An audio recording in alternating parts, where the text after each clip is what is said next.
Sebagai pulau terbesar nomor 11 di dunia, Sulawesi dihuni beragam suku. Sejalan dengan itu, tradisi dan pola hidup masing-masing suku sangat berbeda, termasuk dalam usahanya memanfaatkan kekayaan alam.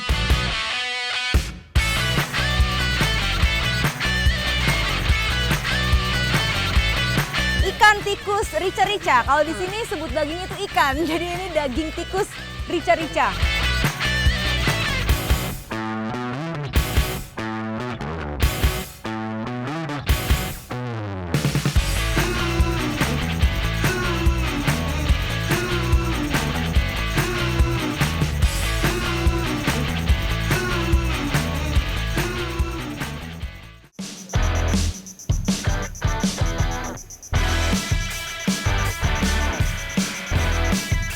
Nusantara, sebagian besarnya perairan laut yang memiliki potensi perikanan yang luar biasa.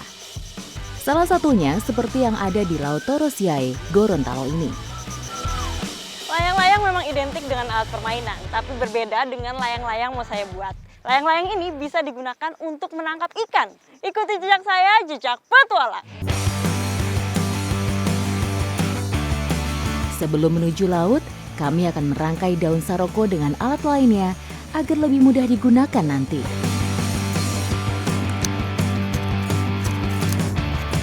Ini untuk membuat layangannya juga cukup mudah. Cukup dimasukkan ke lubang, jadi tidak ada tuh pakai dipotong sebatang, dijadikan nama panjang. Enggak, ini kita cukup butuh satu daun saja, diikat dengan talinya, baru nanti di bawah dikasih umpan.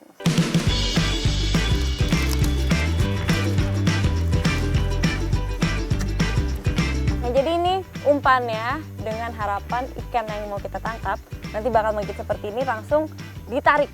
Jadi nanti tertangkap seperti ini. Ini sudah siap, kita langsung melaut.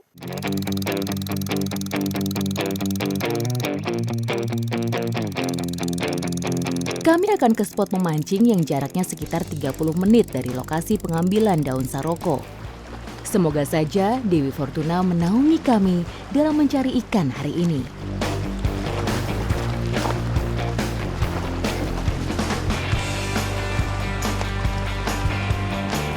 Fungsi dari layang-layang ditambah juga menggerakkan bambu dan juga tali pancingnya ini supaya umpan ikan batunya itu tetap di permukaan. Jadi dia tetap masuk terus keluar, masuk keluar. Jadi menarik perhatian si ikan predator yang mau kita tangkap.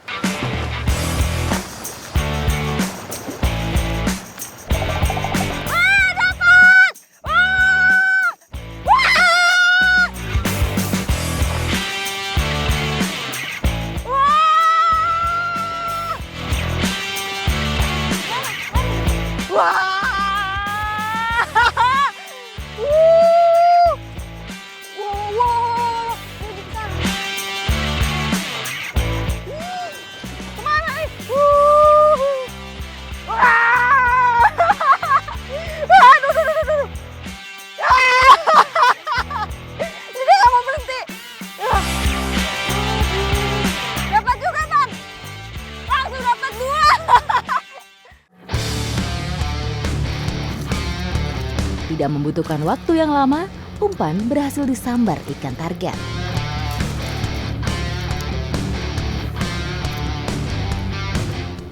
Ada nih ikan cendro. Kalau di sini apa namanya? Timbaloa atau ikan sori. Dan dia ini termasuk ikan perenang cepat. Bisa dilihat nih dari bentuk tubuhnya yang memanjang seperti torpedo. Jadi dia lebih mudah untuk memecah air di bawah laut ini. Terus dia juga termasuk ikan komunal, selalu bersama-sama. Ayo kita cari lagi, karena di komunal harusnya teman-temannya ada di sini juga. Ayo Pak. Ikan timbaloa alias cendro ini memang termasuk ikan pelagis atau biasa berhabitat dekat permukaan air. Makanya si mulut panjang ini sangat menyukai umpan yang kita pasang di permukaan air.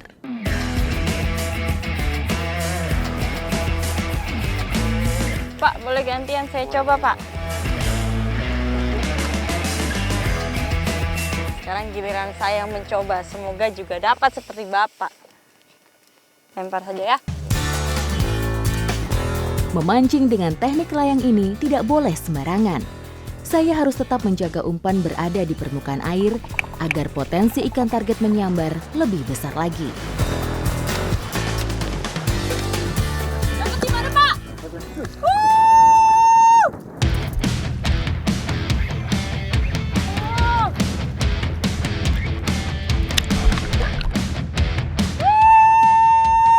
Dapat lagi! Ya! Dilihat giginya ini sangat panjang dan juga tajam. Jadi harus ekstra hati-hati kalau mau nangkap ikan ini. Kalau nggak salah-salah bisa kita yang tergigit, bahkan tertusuk. Ini mumpung masih segar, mendingan langsung kita bawa untuk diolah. Ikuti jejak saya, jejak petualang!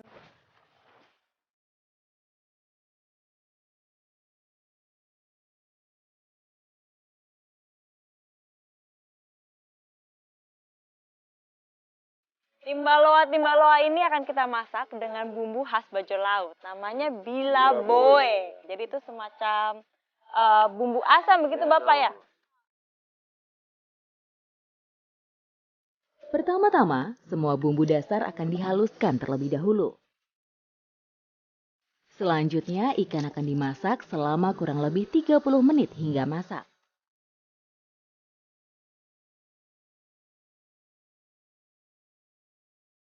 Nah, bilaboe ini kan artinya bumbu atau kuah asam.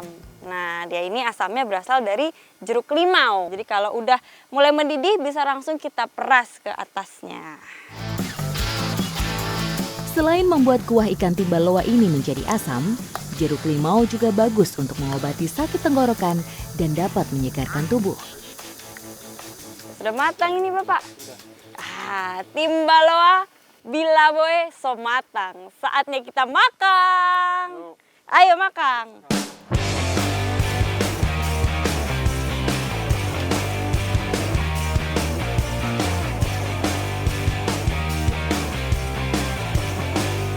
Selain nikmat, ikan timbaloa juga kaya sekali akan sumber protein, kalsium, zat besi, dan fosfor yang baik untuk tubuh sehingga sangat baik untuk kesehatan tulang dan gigi, mengatasi luka pada lambung, dan dapat mengatasi hipertensi.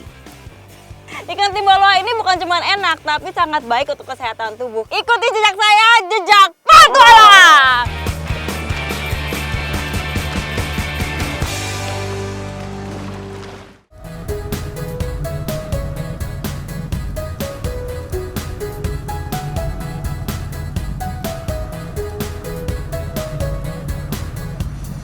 Wah, ini hari masih pagi tapi mataharinya sudah lumayan cerah sekali sampai panas. Nah, hari ini saya mau melakukan kegiatan untuk menangkap hasil laut bersama dengan masyarakat Desa Pempu. Semoga saja tangkapannya banyak karena cuacanya juga lagi mendukung. Tetap ikuti jejak saya, jejak petualang. Ayo Bu, sedikit lagi sampai. Surutnya air laut menjadi berkah tersendiri bagi masyarakat pesisir Walengkabola di Kabupaten Muna, Sulawesi Tenggara. Kondisi ini dimanfaatkan untuk mencari hasil laut. Sekarang masyarakat setempat akan mencari ikan secara tradisional yang disebut mebandu.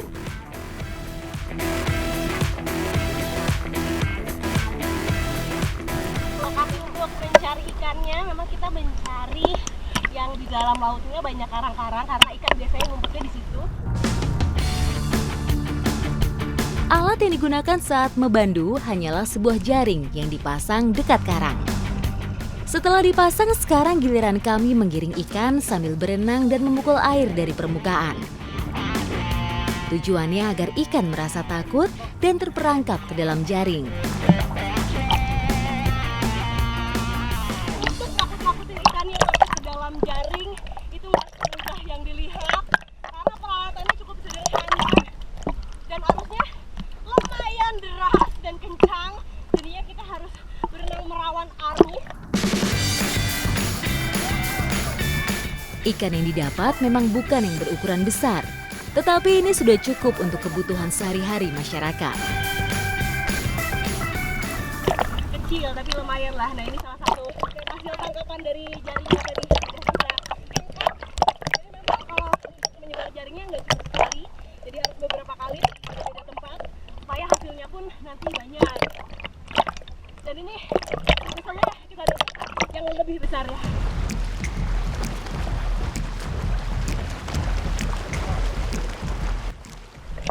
Sambil terus nakut-nakutin ikan, ini tadi yang kita bawa pun harus kita tarik supaya nanti nggak larut. Dan perahu ini juga berfungsi kalau misalnya yang berenang itu kelelahan.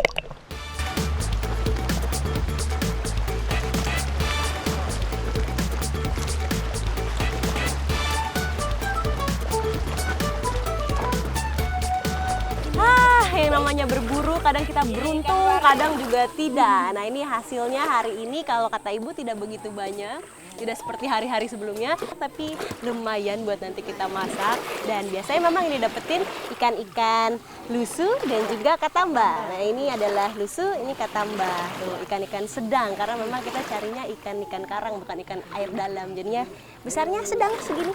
Ini yang didapetin. Banyak ya, Bu? Ya, Kita masak apa, Bu, enaknya, Bu? masak parende. Parende, khas sini tuh. Ayah sih. Nah, habis ini saya mau masak parende sama ibu-ibu. Saya mau lihat bagaimana rasanya. Iya. Enak? Baiklah. Pastinya enak. Ikuti jejak saya, Jajak Petualang.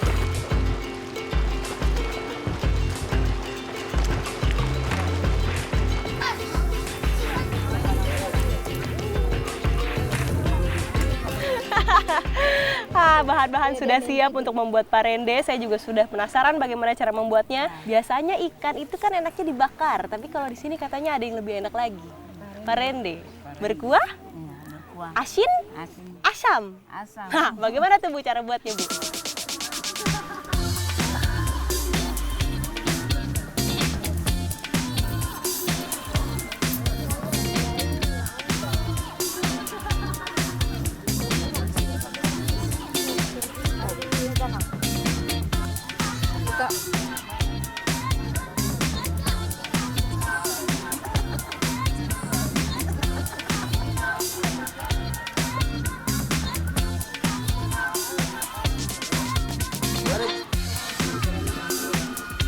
Semua sudah berkumpul, parendenya sudah siap. Parende itu bisa dibilang berarti ikan kuah bening.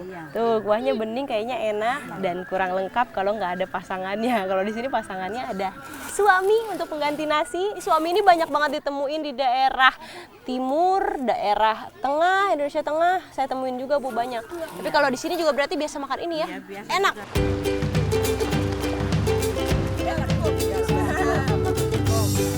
Rasa lelah seketika hilang saat makan bersama masyarakat. Perut kenyang, hati pun senang.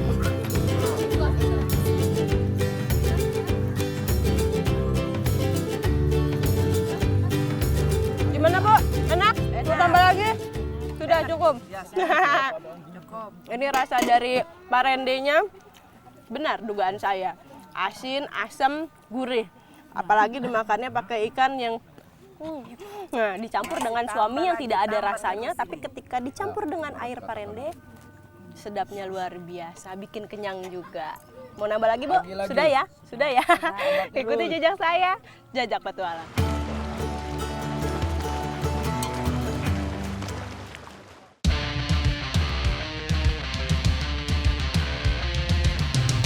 Mari menapaki bumi Minahasa.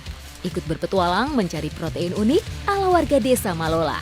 Halo, saya lagi ada di Desa Malola, Kecamatan Kumalembuai, Minahasa Selatan, Sulawesi Utara. Ini kita udah rame-rame bawa tongkat, bukan mau tawuran ya, tapi kita hari ini mau berburu.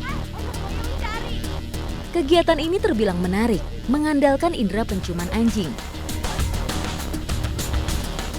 Anjing mengiring warga menuju semak pohon karena inilah tempat favorit tikus untuk bersembunyi. Dan jika gonggongan semakin nyaring, ini jadi pertanda adanya tikus. Jangan bikin mati. Wah, itu beneran ada, ya ampun. Ini tikus hutannya. Perbedaannya sama tikus biasa yang pernah saya lihat itu giginya. Kalau tikus hutan, dia giginya lebih tajam. Butuh kekompakan dalam berburu tikus. Setiap orang punya tugas masing-masing. sekarang saya baru ngerti kenapa ngejar tikus satu, anjingnya cuma 3, tapi orangnya kayak sekampung. Karena tikus tuh kecil, gerakannya gesit, jadi kita begitu ngeliat harus dikepung dari segala macam arah. Nah, menemukan sarang tikus memang tidak mudah. Sekali melihat gerakan, tikus bisa lari sangat cepat.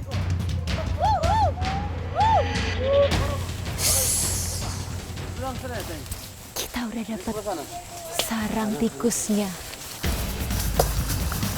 Pindah. Mungkin Ya, angkat.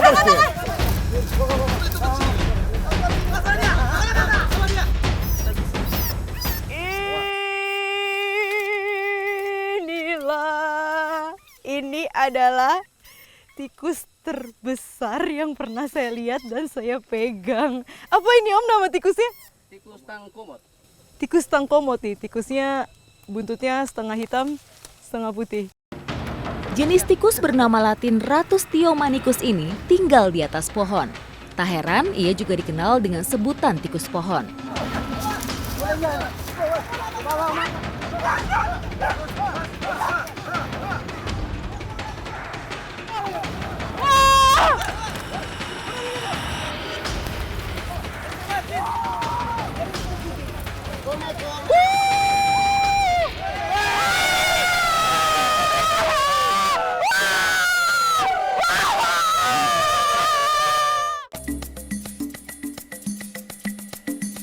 Kegemaran orang Minahasa Selatan makan kuliner ekstrim sudah tersohor. Beragam jenis olahan daging unik menjadi daya tarik untuk singgah ke daerah ini. Termasuk olahan kawok yang dibuat dari daging tikus. Untuk merontokkan segala bulu-bulu yang ada di tikus ini, jadi pertama-tama kita bakar dulu, nanti bulunya rontok sendiri sambil dibersihkan dari arang-arangnya.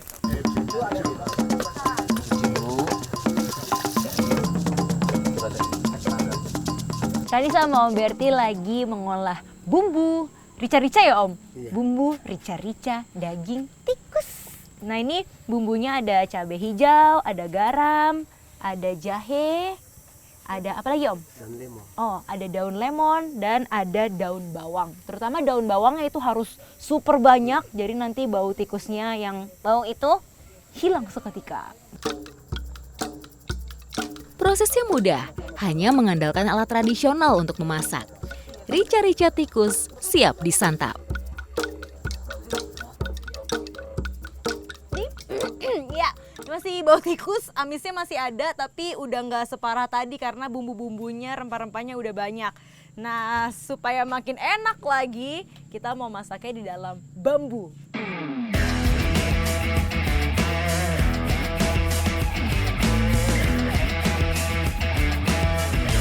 Ikan tikus rica-rica. Kalau di sini sebut daging itu ikan, jadi ini daging tikus rica-rica.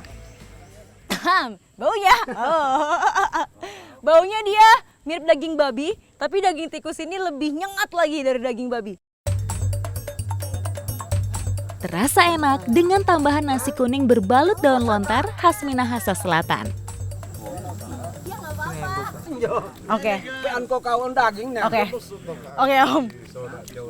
Hei, daging na kau. Oh, pean ko. Gurih kan? Enak. Enak ya? Iya. Enak. Tradisi jual beli dan menyantap hewan liar telah berlangsung turun-temurun di Minahasa. Tak heran keberadaan hutan sangat penting, menyangkut sumber protein warga. Enak kah? Enak. Ini yang makannya paling lama saya, soalnya masih kayak mencoba meresapi rasa daging tikus yang baru pernah saya coba ini. Enak memang, tapi baunya tetap menyengat. Apa Om, kalau di sini enak namanya rame ya? Ya, rame. Rame lah pokoknya. Ini pengalaman baru, kuliner ekstrim, emang jagoannya jejak petualang. Jadi ikuti jejak saya.